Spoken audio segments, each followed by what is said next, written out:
نامەکە خیتابە بە مەلەکەی خێزانی دکتۆر جعفەر. دەمەوێ لەگەڵت بدوێم و دڵم منایە،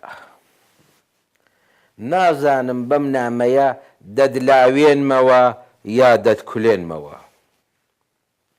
دەمەوێ لەگەڵت بدوێم ئەی ژی لە مۆی دامرکاوی شەش سکڵی سوور.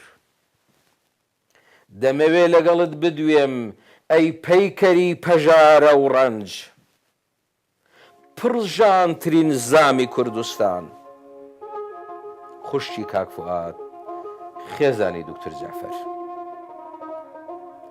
ئەی کۆترە باریکەکەی سەرشین و باڵ خوێناوی، 7 ساڵان بە خۆت و خەمە مەزنەکەتەوە ببووی بە نێچیرێکی دەستەمۆ و خزابوویە سای شاباڵی بازێکی بەرزەفڕ، کە سەبووری و دڵنیایی دەبەخشی بە تۆ و دەوڵەت و دەسەڵاتی بە دیاری دێنا بۆ کرێکاران و زەحمەت کێشانی کوردستان.